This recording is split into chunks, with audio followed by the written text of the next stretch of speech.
Uy, meron tayong bagong package from DJI and ito yung bagong iteration niya, DJI Neo 2. Naalala nyo na review natin DJI Neo 1, yun yung drone na maliit na ang mura-mura niya, perfect para sa mga beginners. This time around, meron siyang second iteration. And I heard there's a lot of improvement dito over do sa kanyang first generation. So ano nga ba mga improvement dito? Pag-uusapan natin after this quick intro.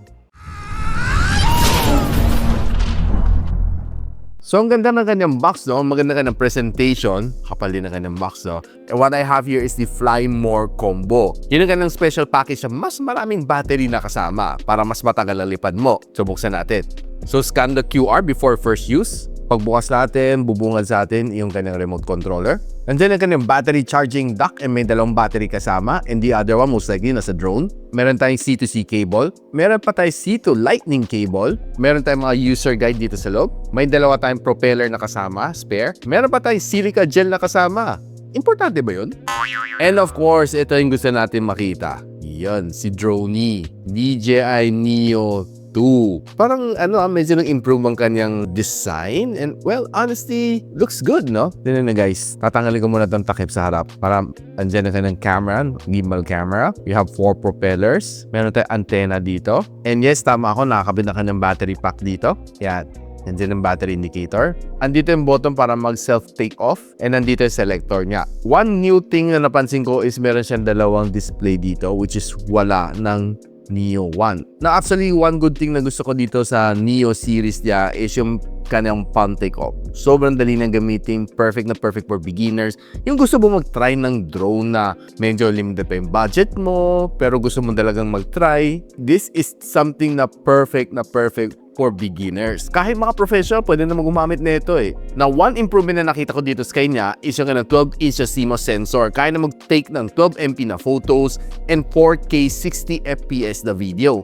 Then, pagdating naman sa flight performance, every single battery pack na meron ko dito can give me up to 19 minutes na flight time. So, meaning, kung meron kang tatlo, so that's 19 minutes times 3. Do the math. So that's 57 minutes all in all. Pwede na, di ba? I-charge mo ng power bank ko habang nagtatambay. Meron din siyang level 5 na wind resistance which personally na-test ko sa tabi ng Manila Bay. Malakas hangin doon. And meron siyang 49GB na internal storage. Kasi wala siyang SD card na pwede isalpak. No! Yung ganang transmission dito is using a DJI O4 na technology and it can give you up to 10 km na range from yung remote controller mo or yung sa inyong mobile phone kung sino man nagko-control sa kanya. And one thing na sobrang gusto ko sa kanya is kanya intelligent feature na pwede mag-track sa iyo habang tumatakbo ka, nagsa-cycling ka, or you can even take selfie shot or groupie shot using yung ng camera which is malinaw, masasabi ko sa inyo. And one thing na gusto ko sa iyo is kanya 360 na recording sa iyo. Parang ang cool lang ng tingnan. Na pagdating naman sa weight, magaan siya at around nasa 160 grams kasama yung kanyang transmitter. And there's 4 ways to control the DJI Neo 2. Palm control, smartphone app, RCN3 na controller, and another one is yung motion controller na meron ni DJI.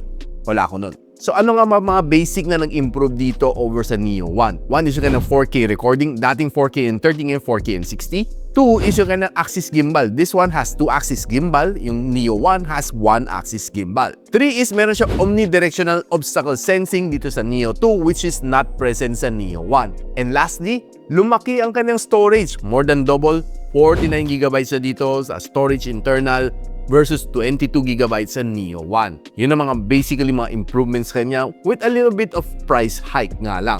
Pero I think it's worth it. Right now, kung bibili mo to DJI Neo 2, nasa 12,000 pesos. I'll link it on the description box below or just simply click yung YouTube shopping link para mabilin mo to ng official from the DJI store. O na kayo paligoy-ligoy kasi ang daming scammer ngayon. Pagdating sa performance, sobrang naman ako happy dito sa kanya. Nasa Blue Bay walk ako sa tabi ng Manila Bay and I did try to take flight using itong drone na ito. Sobrang okay naman siya na medyo stable siya kahit medyo malakas ang winds kasi meron siya level 5 na wind resistance. Mapapansin ko na medyo tumatagal-ikot yung drone kasi sa sobrang lakas ang hangin. But overall sabi ko sa'yo, sobrang steady niya to my surprise. Now, I'm not quite sure kung kaya ko ipa-take off siya dito, no? But I'll try to turn it on here. Hawakan mo lang itong button na ito. Yan, no? Pag nakita mong gumiikot-ikot yung propeller niya, meaning naka-on na siya.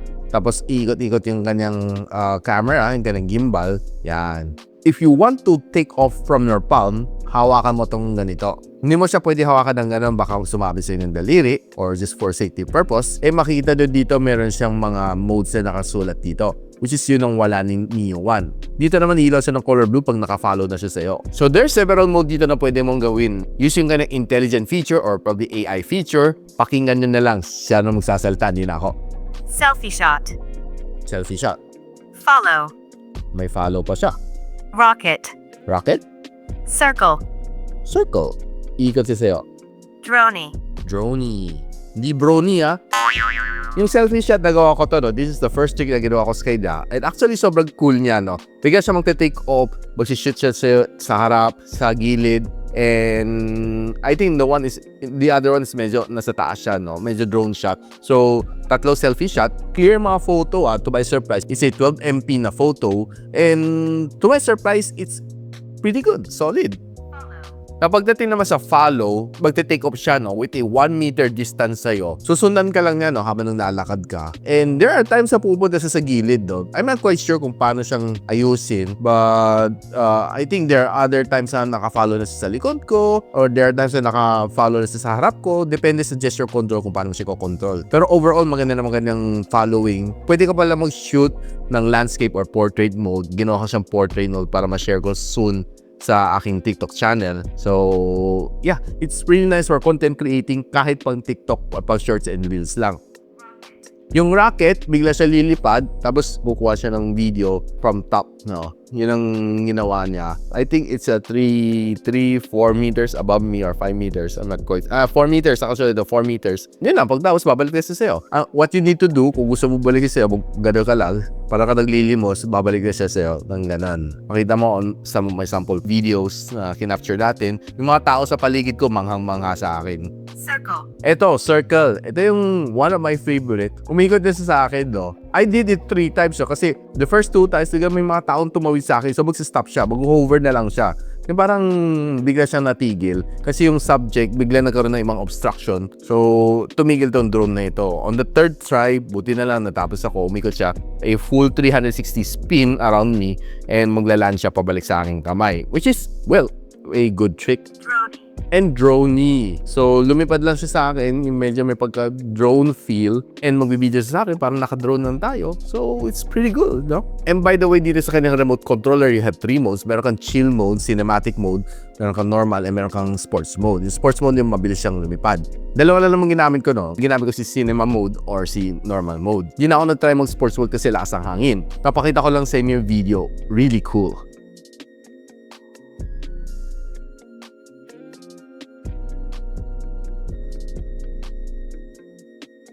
And here's another video co-piloted with my friend Ted Claudio habang nakabakasyon siya do. I'd ask him to pilot this one around isang tall building, and eto, pakita ko sa inyo. Astig green siya.